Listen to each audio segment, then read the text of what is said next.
Ricardo Sevilla, el maestro Ricardo Sevilla, quien también estuvo ahí. Nadie le contó, él lo vio con sus propios ojos. Él pudo constatar este sentimiento de que el presidente se queda en el corazón de millones de mexicanos, le duela a quien le duela, le pese a quien le pese. El maestro Ricardo Sevilla, periodista de larga trayectoria, columnista, escritor, fundador de su espacio en YouTube, Los Datos Duros, y el terror de la fachiza en la X, antes Twitter. Obviamente orgulloso miembro de esta familia sin censura. Querido Ricardo, ¿cómo estás? Te mando un abrazo. Estoy muy bien, mi querido Vicente, público memorioso. La verdad es que muy exultante. Tuvimos la oportunidad de desplazarnos efectivamente hasta el Zócalo capitalino el día de ayer a presenciar pues con nuestros propios ojos y escuchar de viva voz al personaje principal de esta fiesta, digamos, de despedida para el presidente López Obrador. ¿Quién es el principal protagonista de esta fiesta? Pues indudablemente el pueblo de México. Y ahí estuvimos en este sexto y último informe de gobierno del presidente López Obrador. Marca, Vicente, un momento absolutamente significativo, no solamente en la administración del propio López Obrador, sino en toda la historia de este país, a pesar evidentemente de todas estas críticas sin sustento de la oposición. Ahí estuvieron, tú lo viste también, lo acompañaste, hiciste entrevistas, platicaste, conversaste, hiciste tu recorrido habitual, siempre sin censura. Miles de simpatizantes estuvieron congregados ahí en el corazón de la Ciudad de México, en el Zócalo capitalino, para respaldar al presidente López Obrador. Yo diría, ya sin miedo a expresarlo, el presidente hasta ahora más querido en toda la historia de este país. Frases emotivas a cada paso. El presidente López Obrador, nos dijeron también, hay un grupo de mujeres, no se va, se queda siempre en nuestros corazones. Y bueno, pues un evento indudablemente cargado de nostalgia. No se ve como un cierre de ciclo político, sino también como la cúspide de un movimiento social que ha resonado en la vida política de nuestro país. Y bueno, pues ahí los datos duros al calce, evidentemente, el presidente López Obrador destaca logros que los ha tenido en muchísimas áreas, como la reducción de delitos federales que disminuyeron en un 24.8%, incluyendo un 18% en homicidios dolosos, un 29.5% en robos. En fin, enfatiza el presidente de la República la importancia que indudablemente han tenido los programas sociales que se han implementado, a riesgo de que se los quiera robar Vicente Fox y otros desubicados, se han implementado durante su gobierno.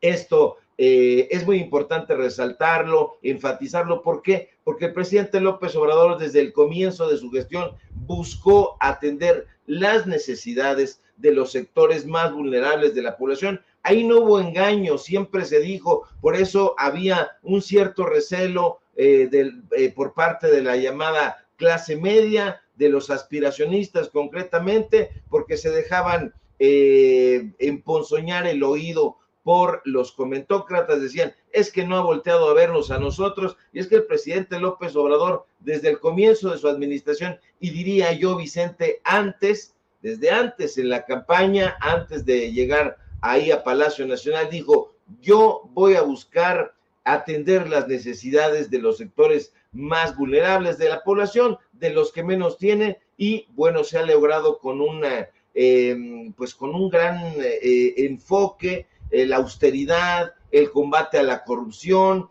y bueno, pues una serie de palabras que nos fueron diciendo a lo largo del camino. Por aquí, por allá, se sintió la celebración. Es un estilo de gobernar, Vicente, muy particular, que ha buscado conectar en todo momento con el pueblo, y es lo que le ha reprochado la derecha, que no ha querido conectar con esas élites. Y es que las élites no querían ayudar al pueblo, ellos querían ayudarse a sí mismos, y la respuesta del pueblo pues ha sido contundente. Se ve, se siente esta emoción, este apoyo, refleja la profunda conexión del presidente que ha logrado cultivar a lo largo de todo este tiempo y bueno, pues a mí me dio muchas cosas, me llenaron de emoción, pero una de ellas, escuchar al presidente López Obrador lanzarle una suerte de saludo, de porra, dirían algunos,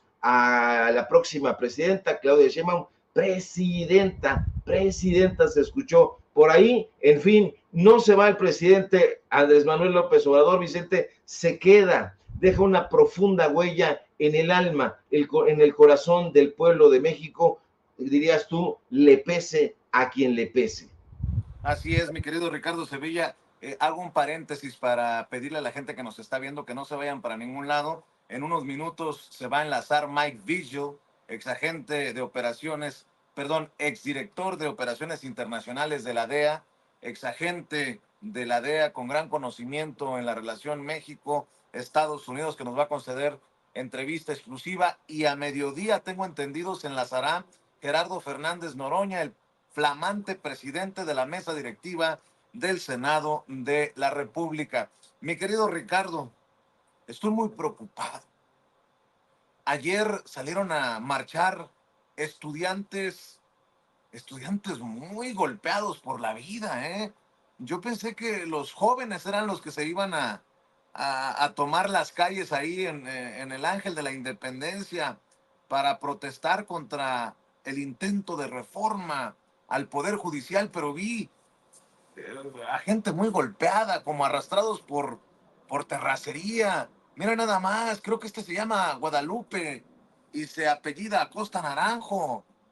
También vimos por ahí a uno que se llama Lorenzo Córdoba, a otro que los compañeros de clase le dicen el saco de pus, a una señora a la que le dan carrilla en la secundaria y le dicen margarinflas, a otra que afortunadamente no hizo lo que vimos que hizo en el jardín de niños y se puso una botarga de dinosaurio. ¿Quién más andaba por ahí? Mira nada más. El que le dicen patitas de molcajete en la primaria.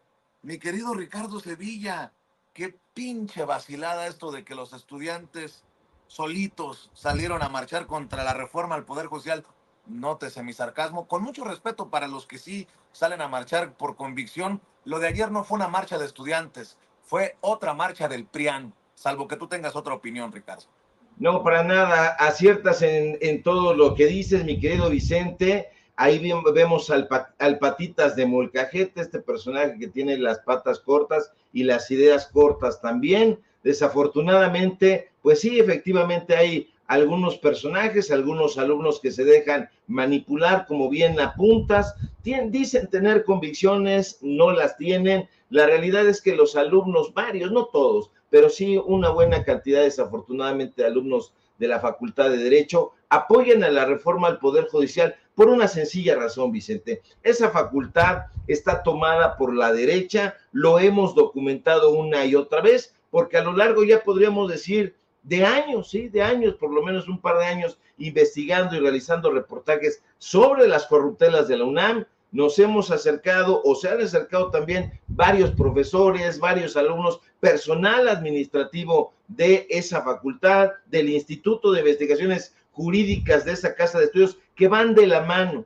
y se han acercado a nosotros para decirnos una y otra vez que ahí se anida una élite dorada. Lo sorprendente es que estos personajes todavía están enquistados ahí, se dejan manipular o manipulan a los alumnos, que eso es lo más preocupante. Hay que llamar la atención una y otra vez sobre este tema, porque ahora que está, digamos, lo más latente posible esta discusión a la reforma del Poder Judicial, pues aquí hay personajes que están enquistados en la UNAM, pero no forman parte de la comunidad universitaria. Han estudiado en universidades privadas, en universidades extranjeras. Ahí está invadido de personajes que han llegado directamente del ITAM, del CIDE, de la Ibero, ocupan los cargos de más alta relevancia burocrática en la UNAM y lo hemos revisado aquí en Sin Censura, el directorio de la Facultad de Derecho, del Instituto de Investigaciones Jurídicas, pues uno se percata perfectamente que es una cueva, digámoslo, de itamitas, y bueno, ahí está, la hemos denunciado también, Mónica González Contró, que nunca estudió en la UNAM, que es la actual mandamás del Instituto de Investigaciones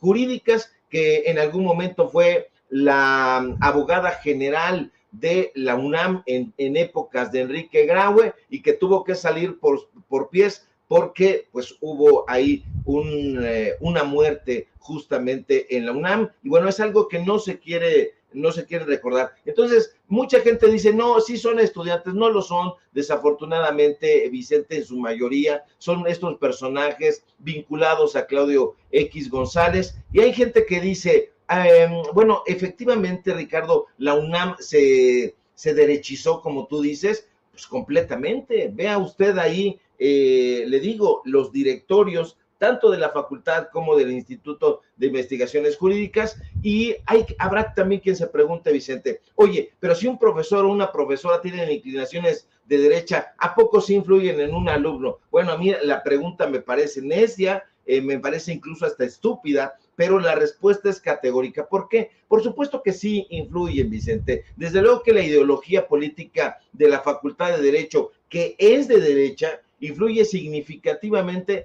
en las decisiones, en las posturas adoptadas por los estudiantes, por los propios académicos. ¿Por qué? Porque esa influencia se manifiesta en varios niveles, desde la formación teórica hasta la práctica profesional, y está relacionada para bien o para mal, en este caso yo diría que para mal, con el contexto social y político del país. Y a pesar de que se diga que la Facultad de Derecho ha sido históricamente un bastión donde convergen diversas corrientes ideológicas, la verdad es que no. Lo cierto es que hay un predominio, y siempre lo ha habido, de enfoques conservadores o de personajes de la derecha que indudablemente, al tener una cátedra ahí, modelan la manera en que los futuros abogados podrían interpretar y aplicar el derecho. Y eso es muy importante porque esto se relaciona con la idea de que el derecho no es neutral, aunque debería ser neutral si tú tienes un profesor de derecha conservador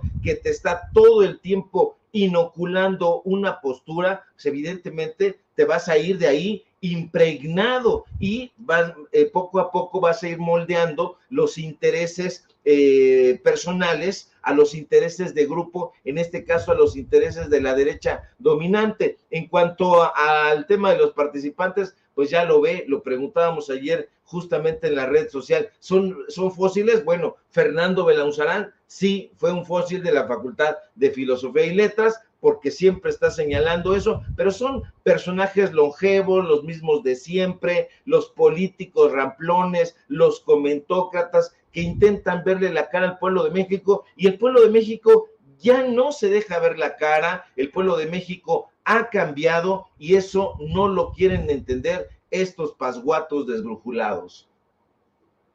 Por cierto, Ricardo, no solamente los estudiantes de ayer se pronuncian contra la reforma al Poder Judicial, hay estudiantes que se posicionan por la reforma, a favor de la reforma al Poder Judicial.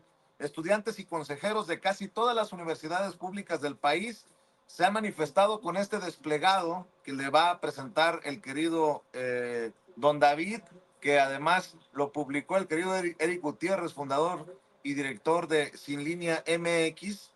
Y bueno, pues enhorabuena. La pluralidad en democracia, pero no solamente se deje llevar se vaya con la finta de lo que dicen en la oposición, de que todos los estudiantes, de que todas las universidades están en contra a la reforma al Poder Judicial, y creo que en ese sentido, para eso también servimos los medios independientes, para poder darle una claridad o al menos la otra parte de la verdad que no le comparten, que no le dan en los medios tradicionales. Y de hecho hay que mencionar algo que también repudiaba Félix Salgado Macedonio en la entrevista que nos concedió ayer en el Zócalo, querido Ricardo Sevilla, estos jueces que paran su paro, si me permiten la expresión, para autoampararse contra la discusión de la reforma al Poder Judicial en la Cámara de Diputados. Y hay una jueza que ordenó pausar esta discusión de la reforma porque está a favor de las empresas. Y ya veo también a los Alitos Moreno, pues, acatar lo que dice el Poder Judicial, entrometiéndose en las labores del Poder Legislativo. Dice Alito Moreno: he tomado la decisión ayer de que las diputadas y diputados federales del PRI se retiren del recinto legislativo debido a la existencia de 2 suspensiones que afectan el proceso de reforma judicial. Nuestra bancada no será parte de este atropello. Por eso abandonamos el pleno, para evitar cualquier acto de desacato y garantizar el respeto a las resoluciones judiciales. Más aún, escucha a Rubén Moreira, el exgobernador priista de Coahuila, hoy uno de los líderes del PRI, de lo que queda del PRI, en la Cámara de Diputados. Creemos que es una autoridad legalmente constituida.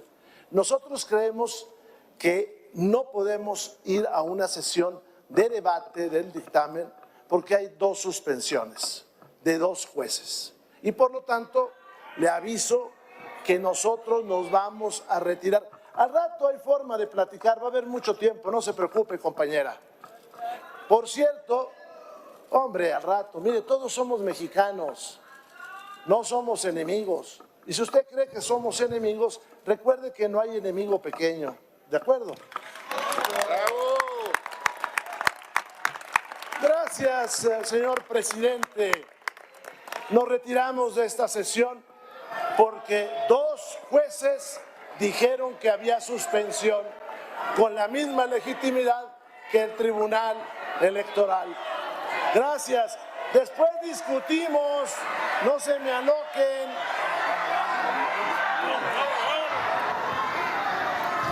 Gracias, diputado Moreira. Chale, mi querido Ricardo Sevilla, yo pensé que los payasos estaban nada más en el Senado y en el PAN, pero ya vi que en el PRI también se les da por imitar a sus compañeros de alianzas putrefactas. Entendió el que entendió, Ricardo Sevilla.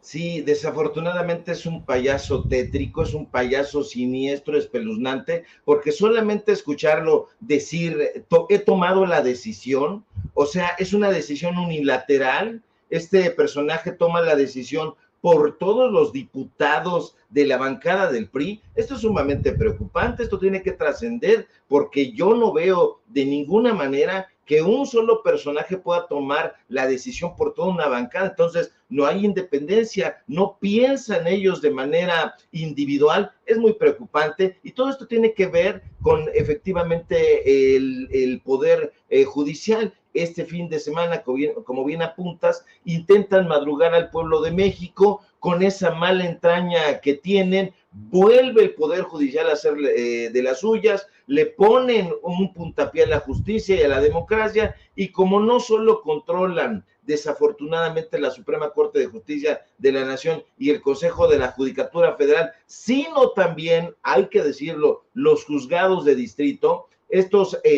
juzgadores logran suspender la discusión legislativa en torno a la reforma judicial. Y es que, como usted seguramente ya sabe, 2 juzgadores federales otorgan suspensiones que impiden por tiempo indefinido que la Cámara de Diputados apruebe este dictamen que reformaría al Poder Judicial. Ahora bien, esta primera suspensión fue concedida por una jueza. Esta jueza, y hay que ponerle la lupa, se llama Marta Eugenia Magaña López. La segunda fue concedida por el juez Felipe Consuelo Soto. Él es juzgador del distrito con sede en Chiapas. En fin, hay que hablar sobre Marta Eugenia Magaña, Vicente, porque ella es una fan de Norma Piña, y eso ya de entrada debe alertarnos. Pero en segundo lugar, esta juzgadora, aunque presume haber hecho una carrera judicial, lo cierto es que desde que comenzó sus labores en ese Poder Judicial, lo hizo a través de un tío,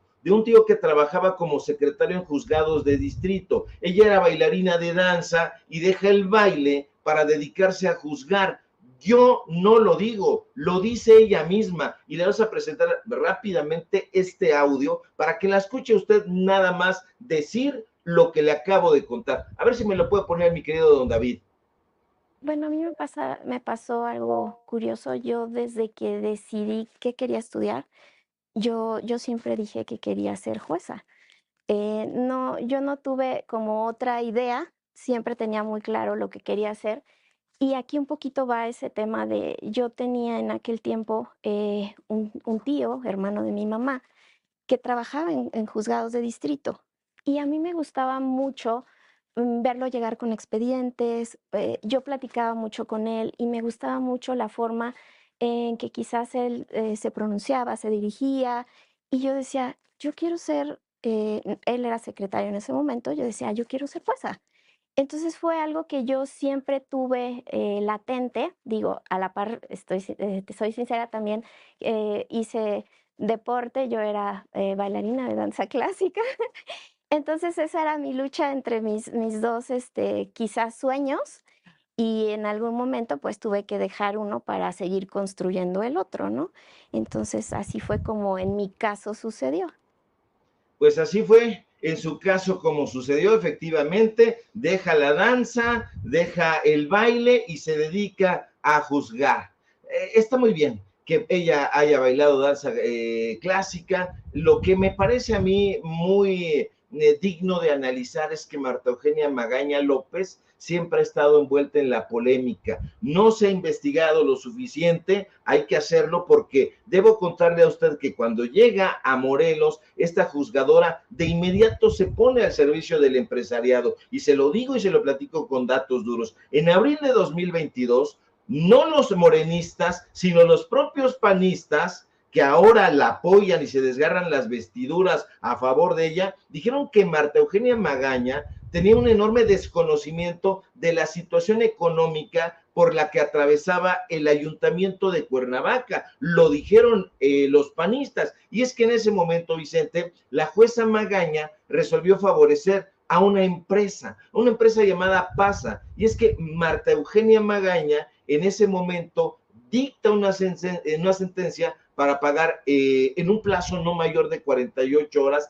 más de 37 millones de pesos, y la restitución, porque se la habían quitado, del servicio de recolección de basura a esa empresa. La crítica que se le hizo fue que no consideró las repercusiones sociales y financieras del municipio. Le valió un cacahuate. El propio José Luis Uriostegui Salgado, a lo mejor lo recordará la gente que vive allá en Morelos, responsabilizó de cualquier emergencia sanitaria a la jueza Magaña. ¿Por qué? Le digo que le iba a recordar, porque él era el presidente municipal. Y mire que José Luis Uriostegui es panista y sus señalamientos no estaban insustentados, digámoslo así. ¿Por qué? Porque antes de haber sido Procurador General de Justicia del Estado de Morelos, este panista fue juez penal de primera instancia en el primer distrito judicial del estado de Morelos. Así que a la jueza, que hoy es la heroína de la derecha, no le importó ni le ha importado que la ciudad de Cuernavaca padezca ni contingencias de insalubridad ni de mala imagen por tener montones de basura en la calle, y tampoco le importó hacerle manita de puerco al municipio. ¿Por qué? Porque lo que a la juzgadora le importaba en ese momento era que el gobierno municipal le pagara a la empresa los más de 37 millones de pesos que demandaban, y que además la restituyeran, y se salieron con la suya. Así que esta es la nueva heroína de la derecha, y sobre el otro juez ya estamos poniéndole la lupa y le vamos a presentar, por supuesto, datos duros. Mi querido Ricardo, ¿por qué no cerramos invitando a la audiencia de Sin Censura precisamente a tus trincheras independientes para que amor con amor se pague, maestro? Claro que sí, mi querido Vicente, público memorioso. Síganme, por favor, en mis redes sociales, en X, @SevillaCrítico, en Facebook, Ricardo Sevilla, así nada más, en Paralelo 24.mx, donde ejercemos el periodismo de investigación, a lo mejor ya medio pasado de moda en la derecha, pero nosotros así le seguimos. Y por supuesto, aquí en la familia Sin Censura, donde somos orgullosamente miembros. Te mando un fuerte abrazo, querido Vicente, y estamos pendientes a la información. Claro que sí, te mando un abrazo, querido Ricardo, el maestro Ricardo Sevilla, hablando con nosotros sin censura.